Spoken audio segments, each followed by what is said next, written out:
Assalamualaikum warahmatullahi wabarakatuh. Om Swastiastu, Namo Buddhaya, Salam Kebajikan. Perkenalkan kami dari kelompok 8 dengan materi manajemen sumber daya manusia dan hubungan-hubungan tenaga kerja ingin mempresentasikan hasil kerja kami. Tugas ini sebelumnya dikerjakan untuk memenuhi syarat UCP 4 atau ujian akhir semester dari mata kuliah pengantar bisnis yang diampuh oleh dosen Ibu Dr. Andera Fitriyeti, MM, dari Universitas UPN Veteran Jakarta dengan Fakultas Ekonomi dan Bisnis serta Prodi S1 Ekonomi Pembangunan. Nah, sebelum mulai ke materi, alangkah baiknya dari kami memperkenalkan masing-masing diri terlebih dahulu. Next slide, maybe. Next. Oke. Perkenalkan, nama saya Bintang Khaidir Arsyad dengan NIM 21101151112. Saya Nanidja Fitos Jafari dengan NIM 21101115096. Saya Jessica Putri Bulan Suci dengan NIM 21101115098. Saya dengan Noviana Rahmadianti dengan NIM 21101115082. Dasar-dasar sumber daya manusia. Manajemen sumber daya manusia dapat disebut sebagai ilmu dan seni yang mengatur hubungan dan peranan tenaga kerja secara efisien, efektif, sehingga tercapai tujuan bersama dalam perusahaan, karyawan, dan masyarakat. Fungsi operasional dalam manajemen sumber daya manusia merupakan basic pelaksanaan proses MSDM yang efisien dan efektif dalam pencapaian tujuan organisasi atau perusahaan. Next. Kepentingan strategis manajemen sumber daya manusia. Manajemen sumber daya manusia memiliki peran, fungsi, tugas, dan tanggung jawab sebagai berikut. Antara lain persiapan. Dalam proses persiapan, dilakukan perencanaan kebutuhan akan sumber daya manusia dengan menentukan berbagai pekerjaan yang mungkin timbul. Yang dapat dilakukan adalah dengan melakukan perkiraan akan pekerjaan yang lowong, jumlahnya, waktu, dan lain sebagainya. Ada dua faktor yang perlu diperhatikan dalam melakukan persiapan, yaitu faktor internal seperti jumlah kebutuhan karyawan baru, struktur organisasi, departemen yang ada, dan lain-lain. Faktor eksternal seperti hukum, ketenaga kerjaan, kondisi para tenaga kerja, dan lain sebagainya. Yang kedua ada rekrutmen tenaga kerja. Rekrutmen adalah suatu proses untuk mencari calon atau kandidat pegawai, karyawan, buruh, manajer, atau tenaga kerja yang baru untuk memenuhi kebutuhan sumber daya manusia, organisasi, atau perusahaan. Dalam tahap ini, diperlukan analisis jabatan yang ada untuk membuat deskripsi pekerjaan dan juga spesifikasi pekerjaan. Yang ketiga ada seleksi tenaga kerja. Seleksi tenaga kerja adalah suatu proses menemukan tenaga kerja yang tepat dari sekian banyak kandidat atau calon yang ada. Tahap awal yang perlu dilakukan setelah menerima berkas lamaran adalah melihat daftar riwayat hidup milik pelamar. Kemudian, daftar riwayat hidup pelamar dilakukan penyortiran antara pelamar yang akan dipanggil dan yang gagal memenuhi standar suatu pekerjaan. Lalu, memanggil kandidat terpilih untuk dilakukan tes tertulis atau wawancara kerja dan seleksi lainnya. Next. Kepegawaian organisasi adalah suatu fungsi manajemen yang melakukan penarikan, penyeleksian, pengembangan, dan penggunaan sumber daya manusia untuk mencapai tujuan organisasi secara efektif dan efisien. Staffing dapat didefinisikan sebagai salah satu fungsi manajemen yang paling penting. Hal ini melibatkan proses pengisian posisi kosong dari pegawai yang tepat pada pekerjaan yang tepat dan waktu yang tepat. Selanjutnya ada fungsi kepegawaian organisasi. Adalah untuk mendapatkan anggota yang memenuhi syarat untuk posisi pekerjaan yang berbeda dalam organisasi. Membantu dalam mempromosikan pemanfaatan sumber daya manusia secara optimal melalui berbagai aspek. Membantu untuk memastikan pemanfaatan yang lebih baik dari sumber daya manusia. Next.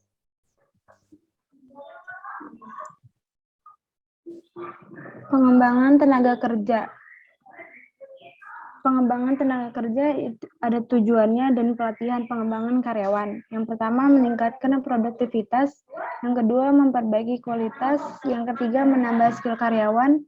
Yang keempat, meningkatkan retensi karyawan. Dan yang kelima, transfer keahlian dan kaderisasi.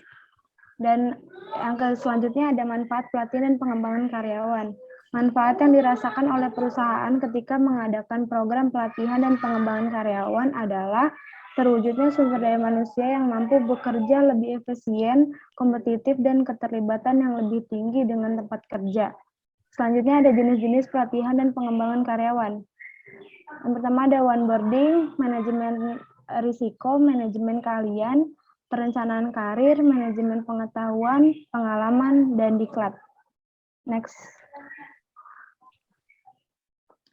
Kompensasi dan manfaat. Kompensasi diartikan sebagai imbalan berupa uang atau bukan uang yang diberikan kepada karyawan dalam perusahaan atau organisasi. Kompensasi umumnya mengacu pada paket yang terdiri dari beberapa unsur atau komponen, misalnya gaji, tunjangan, bonus, intensif, dan sebagainya. Kompensasi yang pertama ada kompensasi finansial secara langsung, yang kedua kompensasi finansial tidak langsung, dan yang ketiga kompensasi finansial non-tunai. Selanjutnya ada benefit. Benefit adalah pemberian tambahan di luar kompensasi dari perusahaan terhadap karyawannya. Benefit biasanya bersifat non-tunai dan ditujukan untuk menunjang kesejahteraan seseorang maupun keluarga karyawan. Selanjutnya ada kompensasi dan benefit yang sesuai untuk perusahaan. Kompensasi dan benefit menginvestasikan modalnya untuk mendapatkan orang-orang terbaik yang mana nanti diharapkan mampu menjalankan visi dan misi perusahaan dan dapat meraih keberhasilan. Next. Lalu ada konteks hukum manajemen sumber daya manusia. Nah, berikut adalah beberapa konteks hukum dalam manajemen sumber daya manusia, antara lain kesetaraan kesempatan kerja. Yang dimaksud dari kesetaraan kesempatan kerja ini adalah kesetaraan kesempatan kerja memiliki pendefinisian bahwa penempatan tenaga kerja tidak boleh dilakukan dengan diskriminasi, kompensasi, imbalan intrinsik, seperti imbalan uang, upah, bonus, komisi, insentif benefits, asuransi, uang pensiun, kesempatan promosi, kondisi kerja, dan pekerjaan yang menarik. Lalu ada keamanan dan kesehatan karyawan. Nah, hal ini di Indonesia, hak-hak sosial karyawan diatur dalam Undang-Undang Nomor 3 1992, yaitu dengan dijalankannya kebijakan jaminan sosial tenaga kerja. Lalu ada juga pelecehan seksual. Pelecehan seksual dapat terdiri dari dua bentuk, yaitu quid pro quo harassment, yaitu bentuk pelecehan seksual yang menawarkan tunjangan yang berkaitan dengan pekerjaan sebagai ganti atas tindakan seksual seseorang, dan hostile work environment, yaitu bentuk pelecehan seksual dengan menciptakan lingkungan kerja yang tidak mengenakan bagi karyawan tertentu. Lalu ada juga diskriminasi khusus. Diskriminasi khusus ini misalnya seperti karyawan yang ternyata mengidap AIDS ataupun memiliki cacat tertentu. Nah, untuk jenis-jenis pekerjaan yang memang tidak memerlukan persyaratan khusus untuk menjalankannya, maka untuk diskriminasi semacam ini tidak diperbolehkan. Lalu juga ada employment at will. Nah, dimaksud dari employment at will itu adalah sebuah prinsip yang menyatakan bahwa perusahaan maupun karyawan mempunyai hak yang sama untuk mengakhiri hubungan pekerjaan. Nah, jika di Indonesia itu, UU yang mengatur ketenagakerjaan Indonesia itu ada pada bab 5 bagian ke-1 tentang hak dan kewajiban. Lalu ada pada pasal 21 dan 22 tentang hak PNS, bagian ketiga pasal 23 tentang kewajiban pegawai ASN. Tantangan baru di tempat kerja yang berubah. Setiap orang dan setiap karyawan baru membutuhkan waktu untuk memahami cara kerja, budaya, nilai, dan SOP di perusahaan yang ditempati, yang mungkin berbeda dari perusahaan sebelumnya. Tantangan ini meliputi tantangan internal dan tantangan eksternal. Tantangan internal yang pertama itu adalah masalah dengan rekan kerja. Baik itu karyawan, manajer, atau bos, tempat kerja dapat diisi dengan orang-orang yang tidak berkomunikasi dengan baik, atau mereka melecehkan atau mendiskriminasi orang lain. Ada juga rekan kerja yang pemalas, mengganggu, menggosip, pembuat onar, dan sebagainya. Nah, ini dapat menyebabkan kesalahpahaman, ketidakpercayaan, kecemasan, dan stres. Mereka juga dapat mempengaruhi produktivitas kinerja dari seorang karyawan maupun manajemen. Hal ini dapat diatasi dengan mempromosikan kesetaraan dan kerja tim, meminta dan memberikan umpan balik, atasi sikap dan perilaku negatif, dan sebagainya. Yang kedua adalah keengganan untuk mengakui masalah. Karyawan sering mendekati masalah dari perspektif yang sama, sehingga ketika masalah baru muncul, mereka mengambil risiko untuk tidak mengakuinya, atau setidaknya tidak mengenalinya sebagai masalah. Dan bisnis yang tidak mengenali masalah tidak akan mampu menyelesaikannya.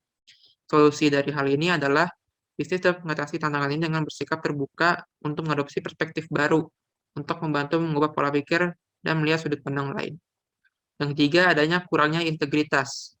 Semua orang ingin sukses dalam karir mereka. Akan tetapi, mereka dapat mengambil jalan pintas, menghilangkan informasi, berbohong, dan mencuri atau menipu orang lain. Praktik ini menghancurkan kepercayaan di antara orang-orang. Tanpa kepercayaan, bisnis tidak dapat bersaing secara efektif dan akan gagal. Solusi dari hal ini adalah puji dan promosikan perilaku yang mendorong kerjasama, bukan bekerja untuk diri sendiri. Yang keempat adalah program pelatihan dan pengembangan yang tidak efektif.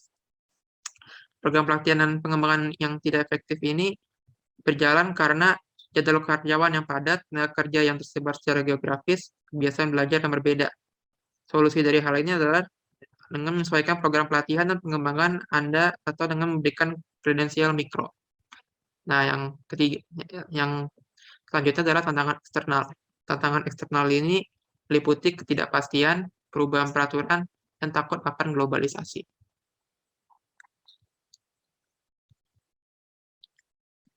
Oke, selanjutnya ada konsolidasi dengan buruh terorganisir.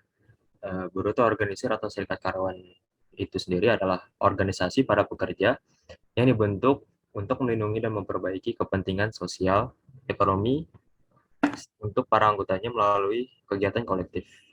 Kepentingan dominan yang diperjuangkan serikat karyawan tersebut adalah terutama itu dari kepentingan ekonomi.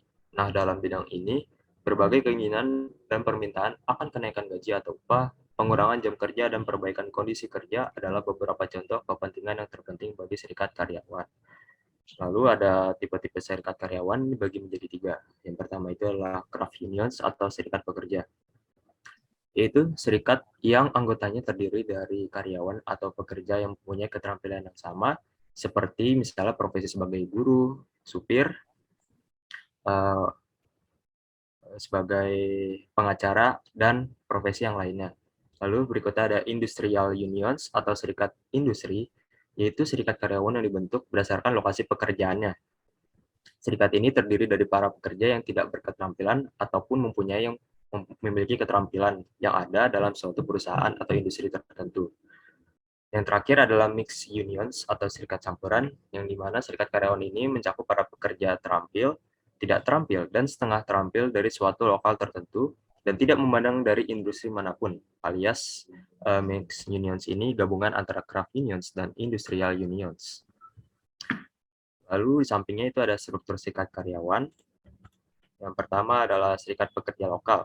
Nah, bagi anggota pekerja serikat ini, merupakan tingkatan yang paling penting dalam struktur pekerja terorganisasi melalui lokal karyawan berhubungan dengan pemberi kerja dalam basis harian. Lalu ada serikat pekerja nasional.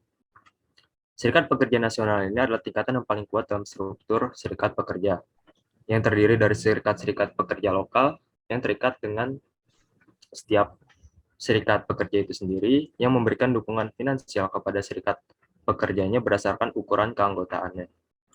Next. Lalu ada perundingan bersama.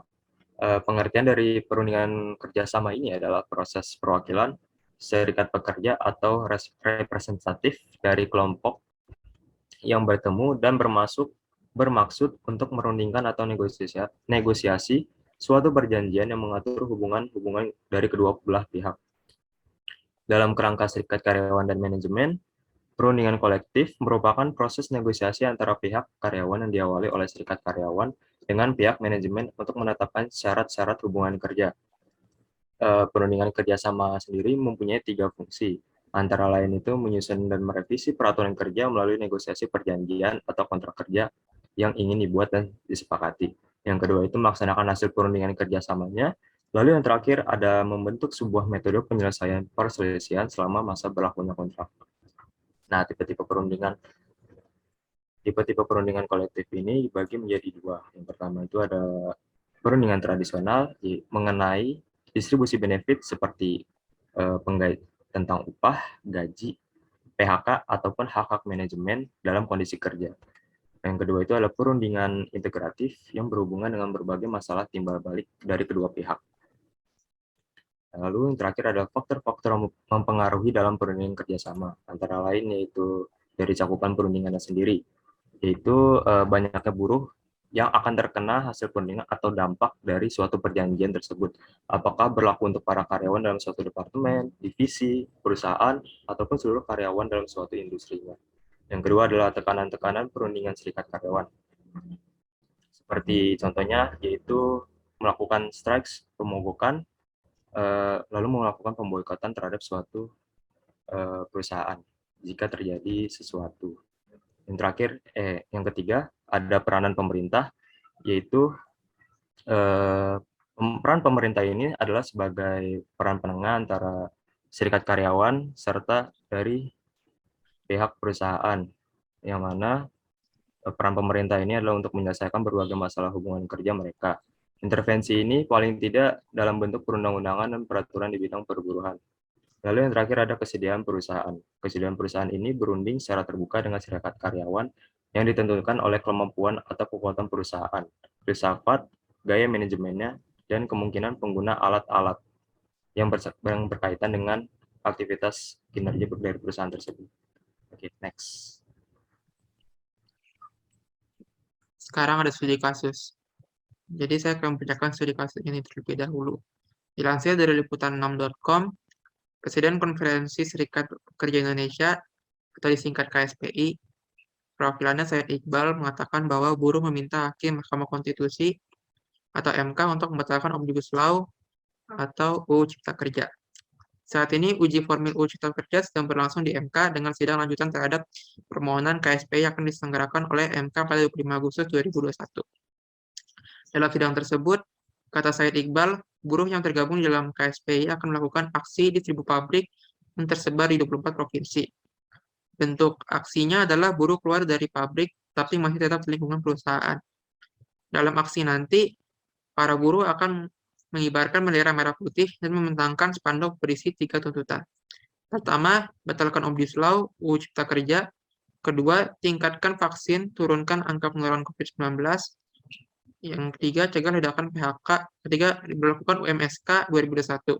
Kata Said Iqbal pada Senin 23 Agustus 2021. Kalau ini tidak didengar oleh Mahkamah Konstitusi, lanjut Iqbal, buruh akan melakukan mogok nasional dengan cara menghentikan produksi. Menyinggung persidangan uji formil UU Cipta Kerja, Said Iqbal mengatakan bahwa dirinya akan diajukan sebagai saksi fakta. Dalam kesempatan ini, pihaknya akan menjelaskan di pengadilan mengenai letak cacat formilnya UU Cipta Kerja sehingga harus dibatalkan. Tanpa bermaksud menyombongkan diri, saya adalah satu orang dari pihak buruh yang tahu dari awal penyusunan, proses pembahasan, hingga proses pengundangan UU Cipta Kerja. Saya mengetahui, melihat, dan mendengar secara langsung proses formil setidak-tidaknya untuk klaster ketenaga kerjaan, ujarnya. Dalam persidangan ini, Said Iqbal menyebut akan membongkar pengkhianatan DPR terhadap proses pembuatan UU Cipta Kerja. Kami merasa dijebak untuk masuk dan berdiskusi dengan DPR. Alih-alih menyerap aspirasi buruh, ternyata mereka hanya sekedar mencari formalitas saja. Seolah-olah sudah berbicara dengan buruh, tetapi apa yang menjadi masukan dan aspirasi buruh diabaikan, tegas Said Iqbal.